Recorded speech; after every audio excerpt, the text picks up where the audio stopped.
d'avoir préparé tout ça avec... Ce serait une frustration si nous avions perdu, mais nous n'avons pas perdu. Non, mais là, en ce moment, c'est justement, ce sont les adversaires qui sont au pouvoir et qui mettent en place ce pourquoi vous vous êtes battus. Pourquoi ils les mettent en place? Maintenant, la collectivité a été mise en place par la loi. Maintenant, il faut le mettre en place. Concrètement, c'est à partir des élections, au résultat des élections, qu'on mettra en place. Tout ce qui se passe actuellement, c'est du verbiage. Et d'ailleurs, je m'efforce d'être présent dans toutes les réunions où on prétend préparer la mise en place de la collectivité unique. Je suis dans toutes les réunions. Et je peux vous dire qu'il y a beaucoup de verbiage, beaucoup d'effets d'annonce. Mais à chaque fois, je le répète, et ils sont obligés d'en tenir compte, c'est les élus qui vont être mis en place en décembre 2015 qui auront la légitimité pour organiser la collectivité. On ne peut pas organiser une collectivité qui n'existe pas encore, on les fait.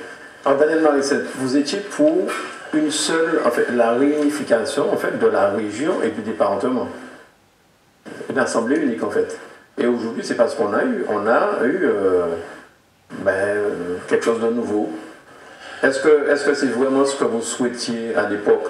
Parce qu'il semblerait aussi qu'en faisant comme ça, on perdra des dotations. Parce qu'avant, le Conseil général avait une dotation pour 400 000 Martiniquais, la région avait une dotation pour 400 000 Martiniquais. Et il semblerait qu'aujourd'hui, comme c'est quelque chose de nouveau qu'il a, eh bien, on aura une seule dotation pour 400 000 Martiniquais. Alors, j'entends un certain nombre de personnes dire ça. C'est faux. Je vais vous expliquer pourquoi c'est faux. D'abord, je vous rappelle que celui qui vous parle a été désigné par Alfred Marie-Jeanne dans les deux occasions. En 2002-2003, j'animais la commission dite ad hoc pour élaborer le projet, comme nous appelions le projet Martinique.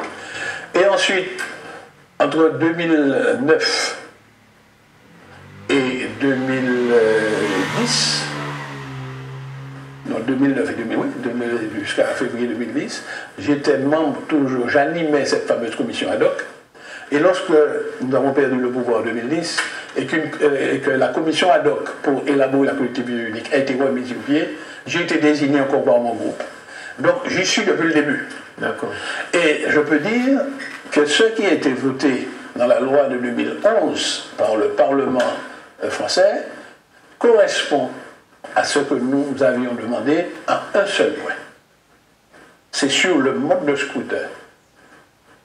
Nous n'y étions pas d'accord pour qu'il y ait la prime pour la liste qui arrive en tête, cette prime qui donne 11 sièges sur 51 comme mouvement antidémocratique. Pourtant, c'est la stabilité. Mais à part ça, tout ce que nous avions demandé, c'est ce qui est là-dedans. Alors nous demandions pas... des dotations, donc il n'y a pas de... Attendez, nous allons arriver aux dotations. Puisque ça a résulté de la négociation, qui est d'ailleurs postérieure au vote. Nous avions demandé qu'il y ait une seule collectivité. C'est pas on dit unique, parce qu'il y en a deux maintenant, mais une collectivité, nous voulions qu'elle s'appelle la collectivité de Martinique. Comme elle est territoriale, bon, le législateur a ajouté le mot territorial, mais on pourrait dire, nous préférons dire une collectivité de Martinique. Martinique est une et indivisible. Et puis cette collectivité est administrée par une assemblée qu'on va appeler l'Assemblée de Martinique. Et puis de cette assemblée va sortir un exécutif collégial qui a un président et 8 conseillers exécutifs qui seront chargés de mettre en œuvre la politique décidée par cette assemblée. Le gouvernement de la Martinique. C'est vous qui l'appelez comme ça, en tout cas les Français n'ont pas voulu l'appeler comme ça. Et ils l'ont appelé conseil exécutif. Mais vous voyez, ça ressemble à un gouvernement. Et il n'y a pas de ministre là-dedans, il y a des conseillers exécutifs, c'est le terme qui est dans la loi. Donc ils vont dire qu'il y a de la loi. Maintenant, sur les dotations. Cette collectivité aura comme compétence celle du département, donc les charges du département, et celle du conseil régional et des compétences. Et vous savez que le principe de la décentralisation, c'est que lorsqu'on vous transfère des charges, on doit vous transférer les ressources qui vont avec, les dotations qui vont avec. C'est donc sur cette base-là que nous avons négocié, et c'est inscrit dans les ordonnances, parce qu'il y a des ordonnances qui sont sur les transferts financiers qui ont été pris, que la dotation qu'on donne à un département et la dotation qu'on donne à une région dans le dispositif français, mais ces dotations seront données à la collectivité de Martinique parce qu'il aura assumé à la fois les charges du département et les charges de la région. Voilà le raisonnement. Donc ce n'est pas simplement une dotation globale de fonctionnement calculée sur la population, mais c'est calculé sur les compétences transférées. D'accord. Donc aujourd'hui, donc c'est ce principe-là. Ce principe-là qui a été retenu. Oui, et c'est ce principe-là qui est dans l'ordonnance, et ce principe-là dans lequel on se bat. Maintenant, vous savez, comme la France centrale, le gouvernement central, a de moins en moins d'argent, sa tendance c'est de rougner. Mais toutefois, il y a un combat à mener en permanence. Ils auront un combat à mener, quels que soient les élus qui seront là, mais ils auront un combat à mener. Parce que les Martiniquais vont continuer à payer des impôts et des taxes qui vont tomber dans au trésor public.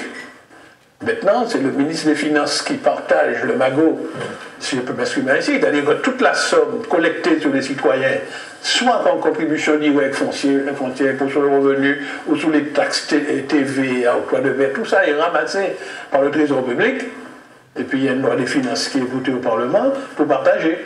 Eh bien, au moment du partage, il faut que chaque collectivité se batte pour avoir leur dû, puisque nos citoyens contribuent par leur impôt. Très bien.